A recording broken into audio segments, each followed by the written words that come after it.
Este é o mesmo período que, isso aqui é em Tessalonicenses que é chamado. Daniel chama esse homem de o homem vil. Apocalipse dá nome de bestas do mar e bestas da terra. A esse período. Este homem da iniquidade, ele vem acompanhando um crescimento da maldade no mundo de hoje, no mundo nosso. Então o mal crescerá de forma como nós ainda não vimos. O mal naquele dia terá força como nós ainda não vimos. Só para recuperar um texto pelo menos, né? Abre em 2 Tessalonicenses. Segunda carta de Paulo aos Tessalonicenses.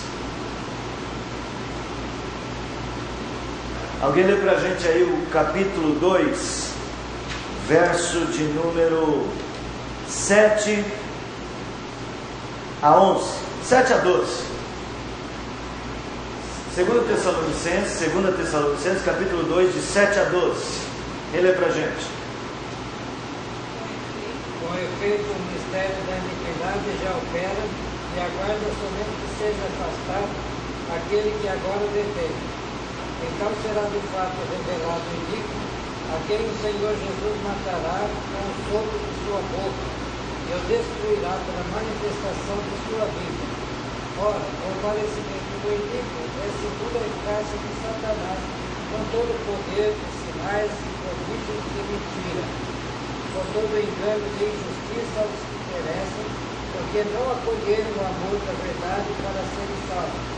Por esse motivo, pois, que Deus nos manda a operação do erro, para darem crédito à mentira, a fim de serem julgados todos quantos não deram crédito à verdade, antes pelo contrário, deleitaram-se com a injustiça.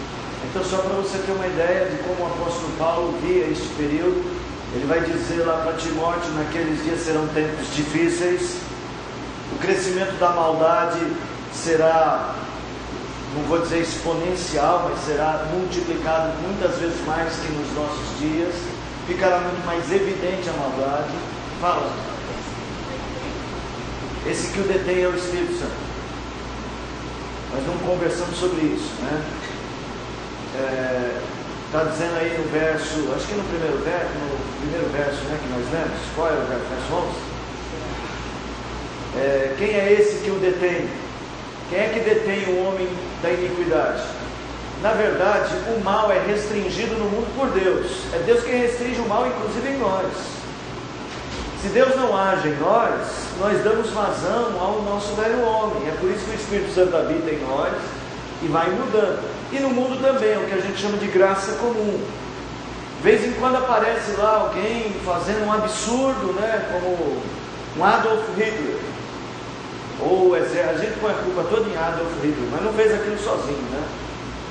Mas você imagina que aquilo não acontece sempre, não acontece em todos os lugares, o tempo todo, porque há restringência do mal. Deus opera, não é o nosso tema hoje, mas você pode ler, por exemplo, em Romanos capítulo 1, e ler ali a partir do verso de número 18, que chega uma hora que Deus diz assim: bom, esses homens andam tanto segundo o seu coração, que eu vou deixá-los. Aí eles vão cometer coisas ainda mais inconvenientes. Você vai ver então Deus dizendo: eu vou deixá-los, para que cometam coisas ainda mais inconvenientes. Então, a presença de Deus no mundo é que restringe o mal. E chegará uma hora que Deus, por sua vontade, para seguir o seu plano, que é o plano de culminar os tempos, é o plano do período, de chegar o período da grande tribulação. Você lê lá em Apocalipse 20, o diabo será novamente solto. Então Deus mesmo não restringe o mal como restringia antes. Mas em Mateus 24,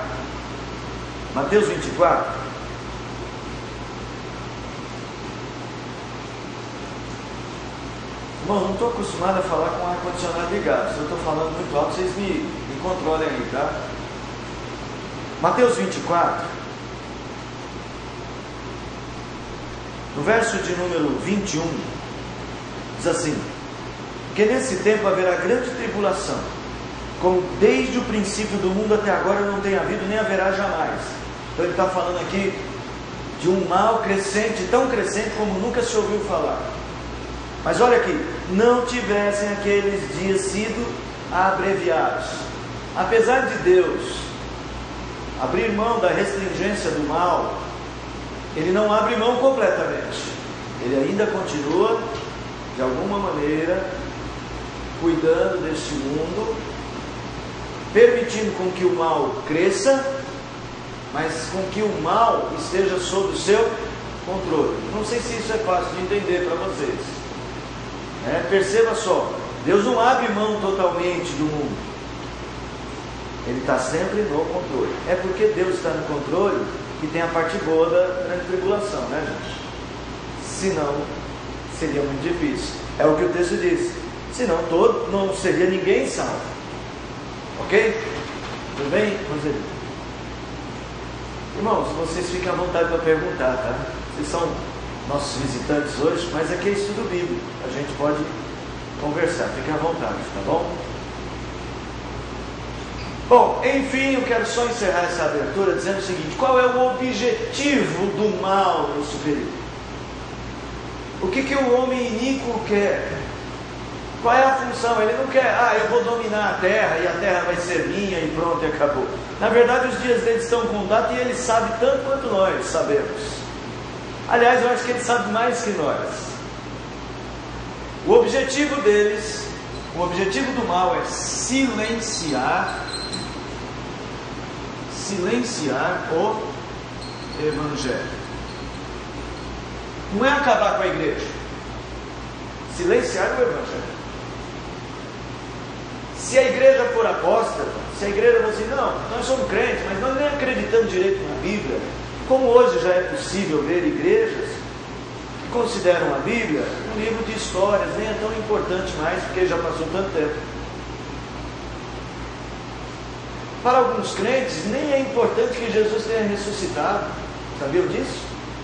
A igreja que diz o seguinte: olha, essa coisa do Cristo que ressuscitou não é tão importante. O importante é o Cristo histórico. É o Cristo que existiu e deixou um exemplo. Nós já temos isso hoje. Haveremos de ter igrejas apóstatas neste período. Se ela estiver pregando o evangelho falso, que pregue.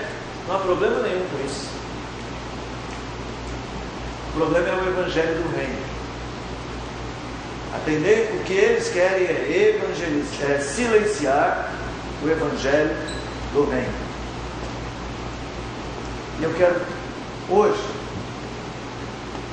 sair desse quadro difícil, deste quadro de perseguição, deste quadro de apostasia, e fazer você pensar assim: por que eu deveria ter a mente preparada para a grande tribulação? Não seria melhor a igreja não existir nesse período, já que será um período tão difícil? Será que eu devo desejar chegar nesse tempo? Eu tenho crentes, conheço crentes que falam assim: pastor, desculpa por falar assim, mas para ser bem sincero, eu não quero estar nesse tempo aí não. Tem alguém aqui que pensa assim? Eu não quero estar nesse período de grande tribulação de coisa nenhuma. Perseguição, ser morto, ter a família presa. Quero não. Ninguém quer confessar, né? Você já ouviu também, né?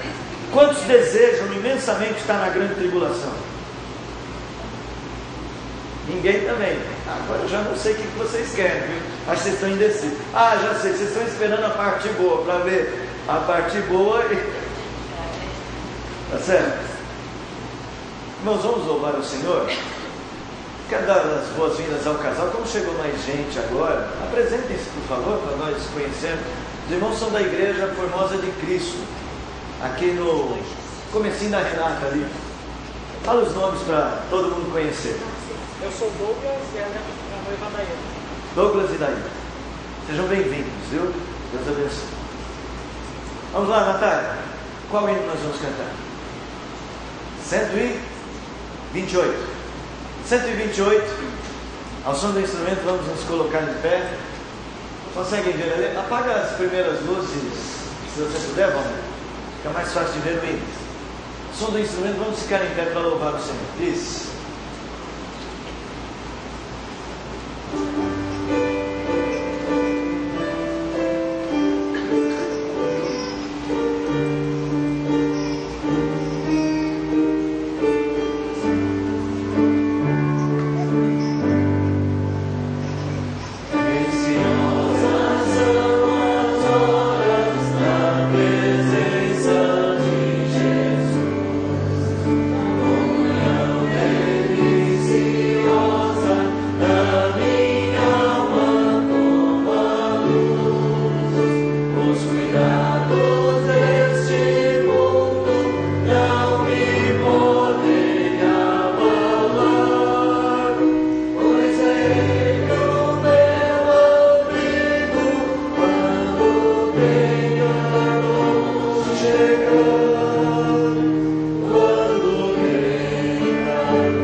Confesso meus temores, toda minha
estudar a Tua Palavra esta noite para nós seja algo bom, cheio de prazer em aprender, prazer inteiramente exercitada nas coisas do Senhor, mas principalmente, Senhor, que o estudo desta noite, que o estudar a Tua Palavra sempre seja preparação, e neste caso do estudo de hoje, preparação para tempos difíceis.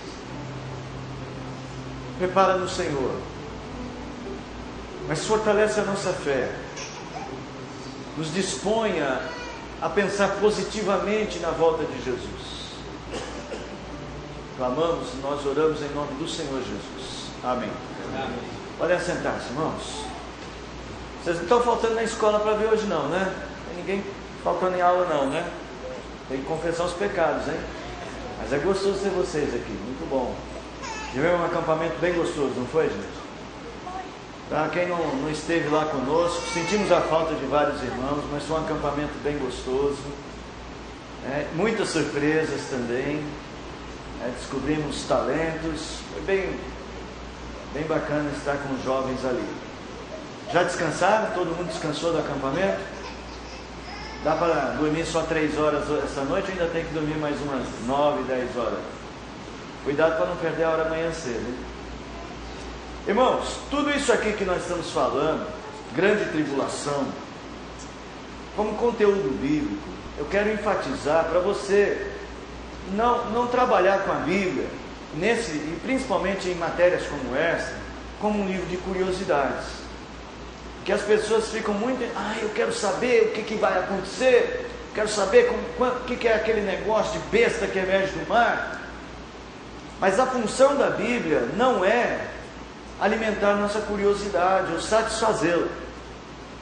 O Senhor escreveu o texto bíblico para servir de orientação para nós. E se a Bíblia fala de grande tribulação, o objetivo não é nos assustar, e o objetivo não é saciar a nossa curiosidade. O objetivo de Deus é nos preparar. Por isso eu estou chamando esse grupo de estudos de pensar escatológico. A igreja precisa desenvolver uma mentalidade escatológica.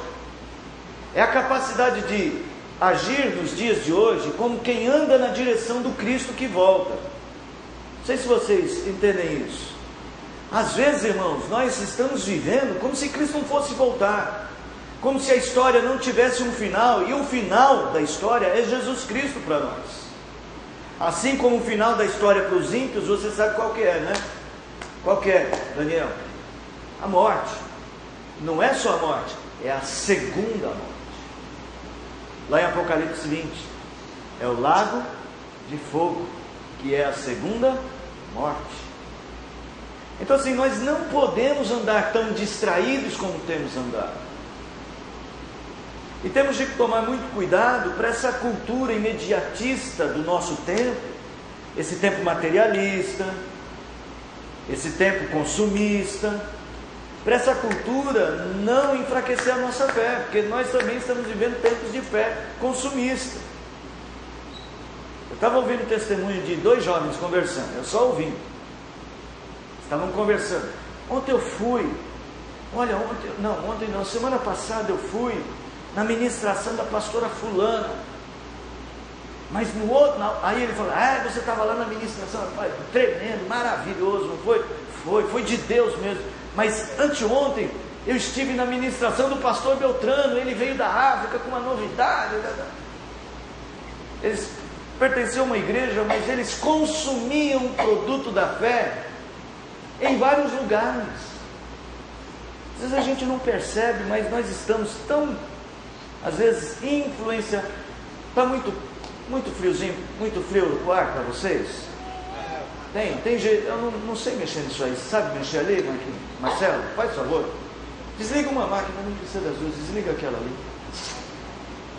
Senti, ela sentiu, eu também estou sentindo na voz, não sei se está mudando a voz. Eu não sei qual é a temperatura que está ali. 20. Esse aqui também está ligado? Marcelo, vem aí para a gente, resolve isso para nós, por favor. Agora que a temperatura já baixou aqui, dá para a gente ficar, né?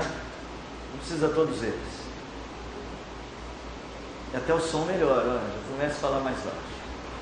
Então nós podemos estar influenciados por uma fé consumista. Nós estávamos conversando sobre as músicas nossas, como elas estão se tornando passageiras. Pode ser que nós também estejamos sendo consumistas nesse sentido. A música, ela dura para o canto da nossa religiosidade 1 ano.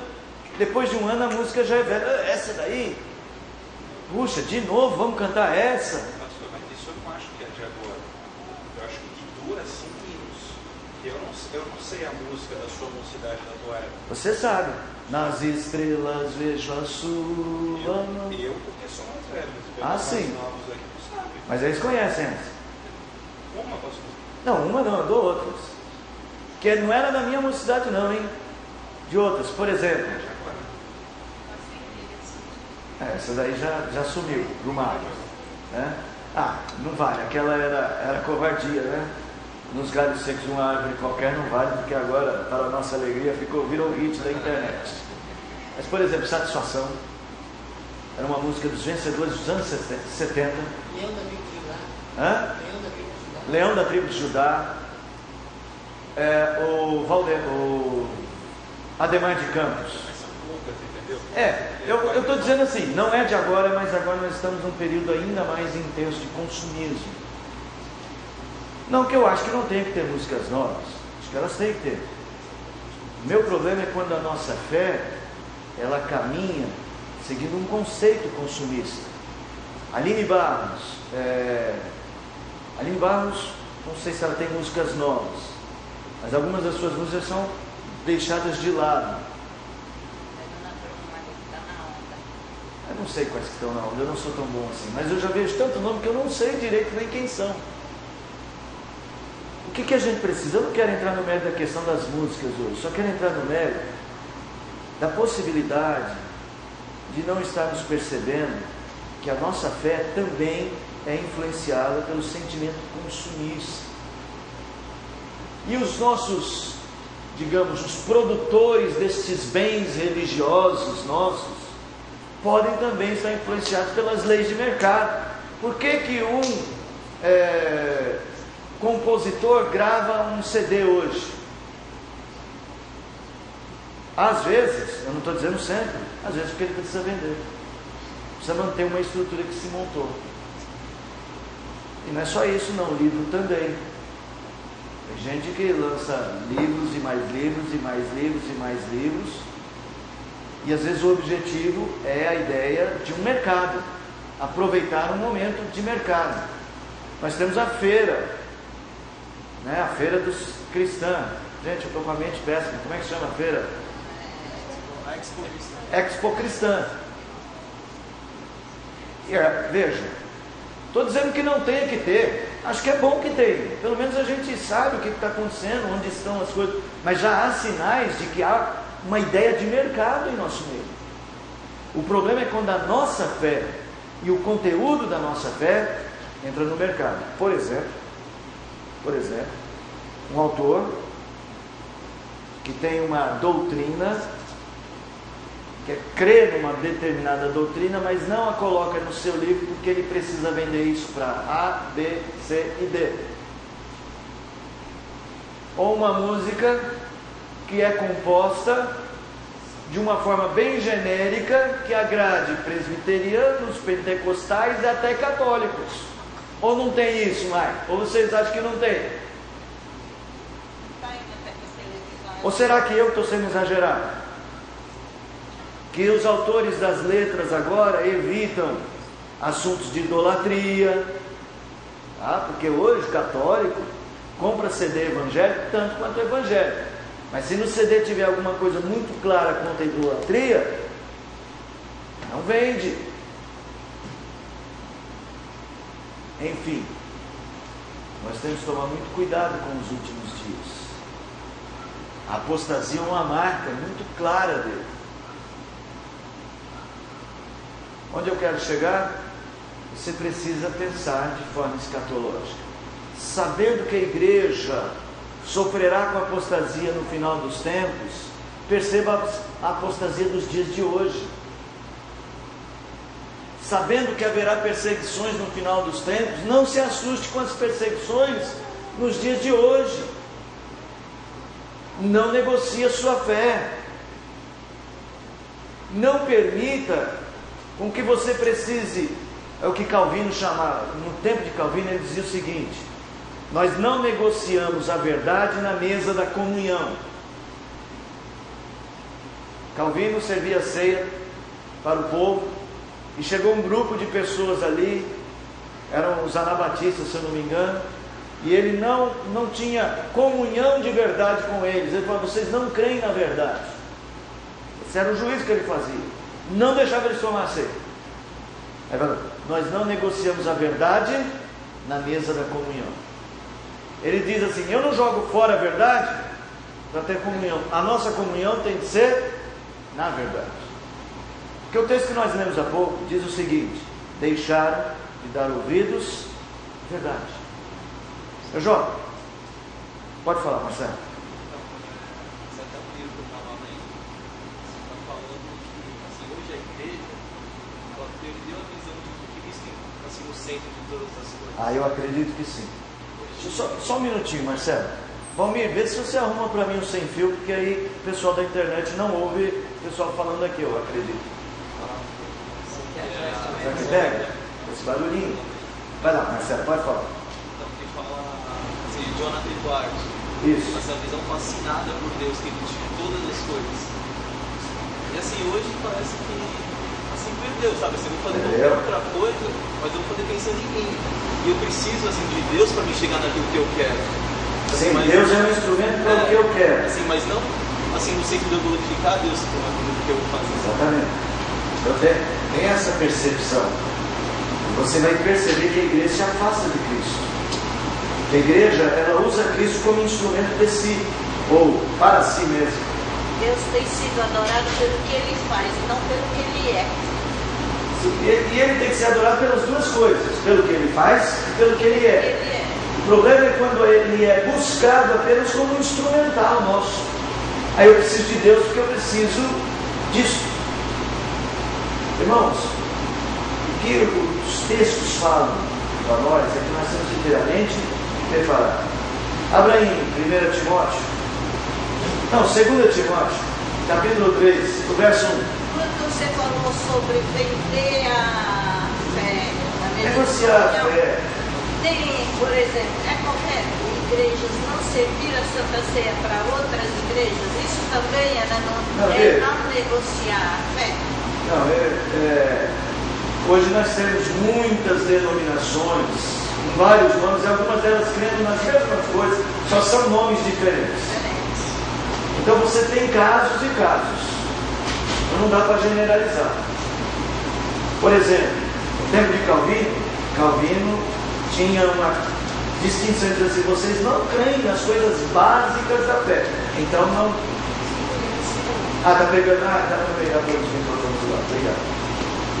Então assim, Calvino dizia: olha, vocês não creem nas coisas basilares da fé, então isso é considerado uma heresia.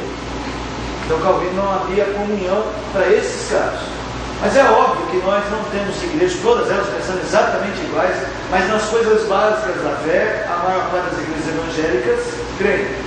Então nós não restringimos, mas não somos ecumênicos, com o catolicismo, por exemplo. Tem que ser claros, nós não somos ecumênicos com o catolicismo, mas não abrimos a mesa da comunhão para pessoas que não sejam batizadas em igrejas evangélicas, ou tenham professado sua fé em igreja evangélica. Tá? E o movimento ecumênico, ele tem essa coisa: não, em comunhão a gente abre mão de algumas doutrinas e aceita. Isso é apostasia. Achou aí, Marquinhos? Lê pra gente. Sabe, porém, nos últimos dias sobrevirão tempos difíceis. Gente, não pensem diferente não. Nos últimos dias sobrevirão tempos difíceis. Tempos difíceis, mas não tempos impossíveis de se viver. Tempos difíceis não significa tempos em que a igreja não deva existir de forma potente ou de uma maneira forte. Ao contrário, são tempos difíceis, mas Deus preparará um povo para esses tempos. É por isso que, veja, desde já Paulo chama Timóteo a pensar escatologicamente. Timóteo, virão tempos difíceis. Hoje, eu quero abordar com vocês o outro lado da moeda da grande tribulação. Alguém pode acender as luzes da frente, por favor. Se ninguém dorme, porque fica escurinho assim, fica com vontade de dormir. Abra sua Bíblia aí em Mateus, capítulo de número 24. É o texto que nós estamos usando, texto básico que nós estamos usando para esses nossos estudos. Eu queria que alguém lesse para mim o verso 14, Mateus 24, 14. Alguém tem alguma pergunta até aqui? Vamos passar para o próximo etapa? Alguma pergunta? Não? Vocês não têm medo de fazer perguntas não, né? Pode perguntar, tá bom? Alguma? Dou-lhe uma? Dou-lhe duas? Não vou dar nem três. Alguém lê, verso 14. E será pregado este evangelho do reino por todo o mundo, para testemunho a todas as nações, ainda no final do mundo. A pregação missionária.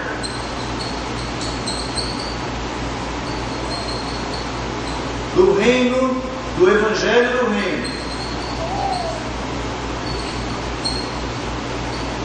Alcançará todas as nações. Irmãos, esse período da grande tribulação é um período de um grande paradoxo. O que é um paradoxo? Coisas que parecem que estão distantes, diferentes e contrastam demais uma com a outra. Enquanto o mundo maléfico, o mundo inimigo de Cristo, o anticristo, tenta silenciar a igreja, é nesse período que a igreja que está no mundo alcança a todas as nações. É uma coisa impressionante que isso venha a acontecer. Isso só pode ser, você pode falar assim, mas como que isso vai acontecer? Se as forças do maligno estão aumentando, se hoje a gente já não consegue chegar a alguns lugares, é tão difícil, como ao aumentar a malignidade desse mundo, o Evangelho chega até lá? O fato é isso que Jesus está dizendo, olha, nesse período o Evangelho chegará, o Evangelho do Reino alcançará todas as nações. Um dos motivos para ele chegar lá, aí não tem a palavra testemunho. Sabe qual que é a palavra testemunho em grego? Vê se você consegue. Eu estou aqui escrevendo em letras nossas. O que está escrito ali? Martírio. Testemunho em grego é martírio. Se essa igreja será a igreja mais perseguida, certamente o seu testemunho da sua fé inquebrantável é que alcançará nações. Então, a primeira coisa que você deve pensar sobre grande tribulação é que, mesmo que seja um tempo de grande mal, de grande perseguição, de grande apostasia, é também um momento em que o Evangelho da verdade será forte na igreja que estiver presente. A igreja de Cristo nesse mundo, nos dias da grande tribulação, ela não negociará a fé. Você vai ter que pregar estimulando os crentes, você vai ter que pregar os crentes, vamos ficar firmes que Jesus está voltando. E você não precisa fazer campanha de evangelismo. Cada crente sai do seu lugar e já vai evangelizar. É assim que eu penso. A Bíblia não está dizendo esses detalhes. Eu penso que nós não vamos ter esse negócio que é tão difícil sustentar missionário. Nesse tempo nós seremos missionários natos. Nós, de uma certa, e quando eu falo nós, eu espero que a gente chegue lá, né? Cristo volte logo. E para Cristo voltar temos que passar por esse período. A pregação missionária do Evangelho alcançará todas as nações. O Evangelho será forte. Ele poderá não ser da maioria. Ele poderá ser rejeitado por muitos. Haverá os que pregam falsamente, mas a igreja verdadeira, ela será tão verdadeira que alcançará os eleitos do Senhor sem dúvida alguma em todos os lugares. E ela dará testemunha a todas as nações. Ela dirá: olha, aquele povo ali crê mesmo nesse Cristo que eles falam. Até porque depois de tanta perseguição, de tanto sofrer e não negar o nome de Cristo, eles vão falar: ou eles creem em algo que é verdadeiro, ou eles são loucos crendo numa falsidade. Mas se eles creem, eles creem. Meus irmãos, eu não sei quanto a vocês, mas eu acho que esse deveria ser um anseio de toda a igreja. Ser uma igreja tão apegada à verdade do Evangelho, que jamais tivesse dúvida nenhuma sobre a sua ligação com Cristo Jesus. Eu acredito que esse seja exatamente o segundo ponto desse período. É que a igreja cumprirá a sua grande missão e tornará efetivo o seu chamado nesse mundo. A igreja estará focada. A igreja estará focada em fazer a obra de Cristo. Hoje, nós somos um povo que ainda se distrai demais. Nós ainda trabalhamos demais para nós mesmos e não por reino. Ainda nos damos ao luxo de trabalhar demais para conquistar o reino deste mundo. Colocamos a maior parte das nossas energias nas coisas que passam. A nossa mente trabalha muito mais para o tempo presente que trabalha escatologicamente. Ou não? Só que nesse período, os crentes da grande tribulação, talvez por não terem nada, eles só terão Cristo. Talvez por serem perseguidos a ponto de terem de deixar o conforto que nós temos aqui. Talvez. Como hoje a gente já vê exemplos na igreja perseguida, de como eles são capazes de dar a vida por Cristo. Como um missionário nosso que está preso lá no Senegal, escreve uma carta maravilhosa, falando sobre o quanto Deus o tem guardado na cadeia do Senegal por causa do nome de Cristo. Chega uma hora que você perde tudo. Ele, por exemplo, perdeu tudo. Ele não sabe se será solto. O que é que ele tem lá na cadeia? O Evangelho. Quando nós descobrirmos que o nosso único tesouro é o Evangelho, lembra da parábola? Aí nós trocamos toda a nossa riqueza pela pérola de grande valor. A igreja da grande tribulação terá essa força, viu, mulher? Você que estava pensando, qual será a parte boa? A parte boa é que o Evangelho estará em nós, impregnado em nós. Ele será o único valor da nossa vida. Será um tempo de missões, de uma igreja missionária, de crentes missionários. Crentes que não vão perder tempo, eles vão ensinar seus filhos, porque eles sabem da importância e do perigo que eles passam, eles precisam conhecer Jesus. Hoje a gente deixa o tempo passar, não, amanhã eu falo, depois de amanhã eu oro. Ah, quem sabe depois eu conserto esse erro, eu errei de nada.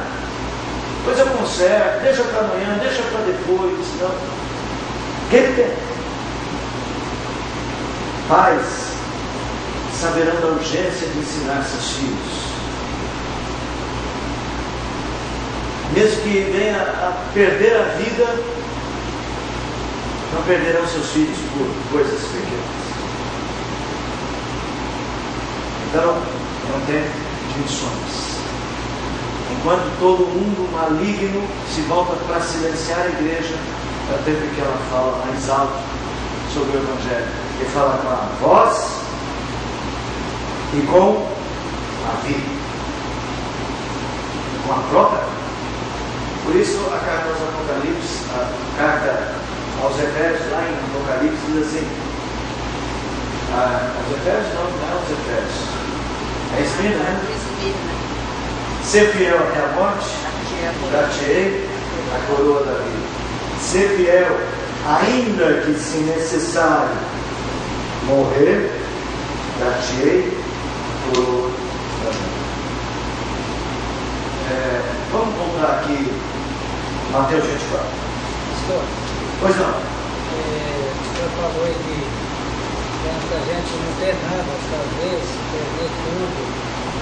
E eu não sei, né, se vai ser assim realmente, mas a gente já ouviu dizer que vai chegar um tempo que vai ter um grande computador, que todo mundo vai ter cadastrado nele, cada um vai ter um chip na mão, sei lá, isso é uma história, né? Mas pode ser assim, e você só vai poder comprar, negociar, só quem tem aquele chip, Aquele número da vez. aquele número lá. Eu não sei como será. A Bíblia, ela não é um livro tão literalista a ponto de você falar, não, vai ter um número na mão mesmo, um número lá, e se você não tiver aquele número, não compra, não vende. Eu sei que de alguma maneira haverá uma grande distinção entre eles e nós. Bom, quanto mais a verdade se torna firme, mais a mentira se torna clara, mais ela se distingue, né? E quanto mais as coisas são mais ou menos, você não sabe onde está a diferença.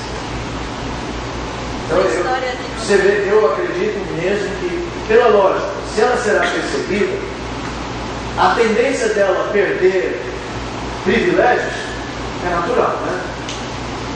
Ela não será perseguida e continuará vivendo nas suas condições. Nós estamos falando de um mal que vai às últimas consequências. Se hoje você vê lá na janela 1040, você vê lá nos países muçulmanos, ou lá na Coreia do Norte, uma perseguição clara, aberta, imagina como será na grande tribulação.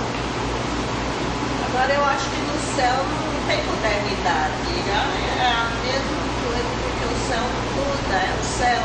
E a Bíblia diz que nós vamos ser conhecidos pelo nosso nome, então não vai ter senha, não vai ter.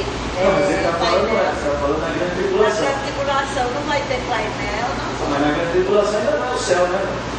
Então. Agora, no céu não vai ter senha. Não vai ter não, senha, mas vai ter modernidade. Não vai ter Mas modernidade no sentido de avanço científico. Mas essa é uma viagem pessoal, não está na Bíblia, tá? Eu explico para vocês. Dessa viagem. Hã? Compartilha dessa Você compartilha? Eu já falei umas vezes para vocês, né? Que eu acredito que a nossa futura Terra será de avanço científico, mas ciência do bem, ciência com Deus no centro de todas as coisas, ciência que honra a Deus. Vamos adiante. Falei para vocês voltarem lá em Mateus 24.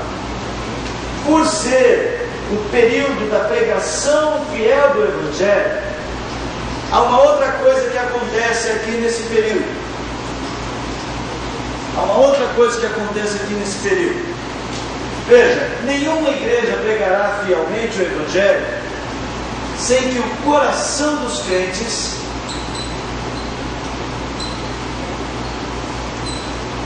seja totalmente transformado.